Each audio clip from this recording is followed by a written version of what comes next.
80 Marines, 20,000 Zulu warriors, one afternoon on an African plain. Most people hear that and pick the Marines without thinking twice, and they're only half right.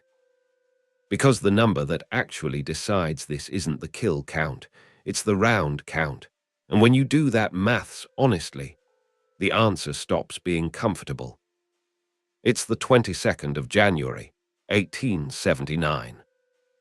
The South African sun is hammering down on a sphinx-like rock, and on the horizon, a massive dark crescent is forming.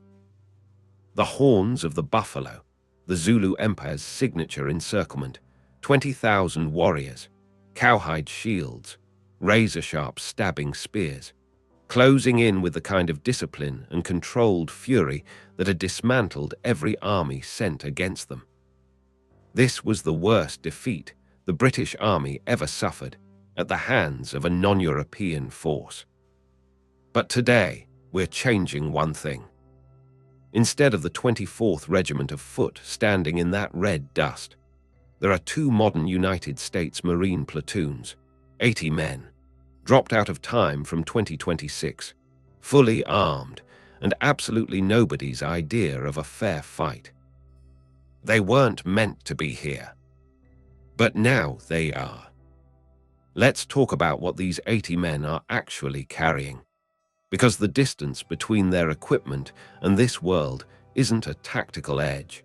It is a completely different order of reality. Each Marine carries a standard infantry automatic rifle, accurate beyond 500 meters, sustained fire at 600 rounds per minute. One platoon today carries more firepower than an entire Victorian battalion. They have two heavy machine guns effective beyond a mile, two 60mm mortars that can drop high-explosive rounds 3.5 kilometers away without line of sight, thermal sights that make every living thing on that plane glow like a candle in a dark room, and level 4 ceramic body armor that treats a Zulu stabbing spear the way a stone wall treats a thrown pebble, and a small reconnaissance drone that gives the commander a godlike view of the entire battlefield from above. These 80 men do not simply outgun the Zulu Empire. They exist in a different century to the one they are standing in. The engagement begins long before the Zulus know they have been found. The commander sets his perimeter on high ground, mortars at the center, heavy guns on the corners. Then the drone goes up, and suddenly he can see everything. The chest of the formation moving through the valley, the horns beginning to spread, 20,000 men moving in perfect tactical geometry straight toward 80. He doesn't wait for them to charge. He gives the order to the mortar teams. The first round leaves the tube with a dull thump. The Zulus don't hear it coming. No crack, no flash, no warning of any kind. One moment, 1,000 warriors are moving in tight formation through the valley below. The next, a column of fire and shattered earth erupts in their midst. The sound arrives half a second later like a physical blow. The formation stops. Men look at the sky, at each other, at the scorched ground. They think it is a curse, a judgment from a god they haven't met yet. But they are Zulus. They don't break. They tighten their grip on their shields, close their ranks, and keep coming. As the horns sprint wide around the flanks, the heavy machine guns open up. At 1,000 meters, the lead elements begin to fall, not one at a time, in groups. A continuous mechanical roar cuts across the plain in overlapping arcs. The Zulus raise their cowhide shields, but cowhide was built for spear thrusts and ancient arrows. A rifle round passes through the shield, through the man behind it, and into the man behind him. The shield wall is useless here. And still they come. By the time the leading elements reach 400 meters, where they would normally begin their final sprint, the chest of the formation is scattered, burning chaos. These men have spent their lives charging into the loudest, most frightening thing their world could produce. And what they are running into now is not that thing. They are falling by the hundreds before a single spear is thrown. But here is where it stops being comfortable. A standard Marine combat load is around 210 rounds, 80 Marines, roughly 16,800 rounds for the entire engagement, against 20,000 warriors. That is less than 1 round per man if every shot is a kill. And in the noise, the heat, the chaos of a mass charge at this scale, nobody hits with perfect accuracy. The mortars have a few dozen rounds, then they are silent.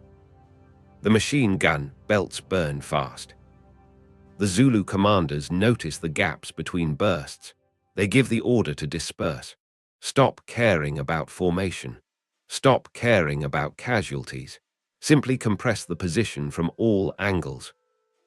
Because 80 men have a finite perimeter, and 20,000 men willing to pay in blood can close any distance. As the sun drops, the Marines are into their last magazines. The mortars are silent. The machine gun barrels are glowing, not hot, glowing. Warping under heat, the barrel liner was never designed to survive, and the Marines keep firing. Then the Zulu leading elements reach the perimeter. What follows is not a firefight in any modern sense. Rifles swing as clubs. Sidearms fire at point-blank range. Marines in body armor are forces unto themselves. But 10 men can bring 1 man down if they are willing to pay the price. And the Zulus are willing. The final stand forms around the command post. They fight until the last round is gone. Then with knives. Then the plain is quiet. What remains on the slopes of the battlefields is something the world has never seen. Thousands of bodies spread across the red dust. A Zulu victory that is completely indistinguishable from a catastrophe. The Zulu king looks at what remains of his army and understands that he has won something today that will never stop costing him. The survivors never speak of soldiers. They speak of thunder gods in armor that could not be pierced, who killed from beyond the horizon without warning and without mercy. The British, arriving the next day, find brass casings no British rifle produces, torn fragments of material that stops blades cold, and a broken machine with rotors that no Victorian engineer can begin to explain. History doesn't just change, it fractures at the root. And that is what this leaves us with. 80 men held the line of an empire for an afternoon, and proved that the most dangerous thing on any battlefield is not the weapon in your hand. It is the moment that weapon goes quiet. Could 80 Marines hold through the night with perfect ammunition discipline? Or is 20,000 simply too many to stop? Would those first mortar rounds break the advance before it reached the perimeter? Or would the horns of the buffalo find the gap regardless? Drop it in the comments. The tactical breakdowns you leave are some of the sharpest thinking on this channel. Subscribe and ring the bell. There is a lot more to come. Thanks for watching. See you in the next one.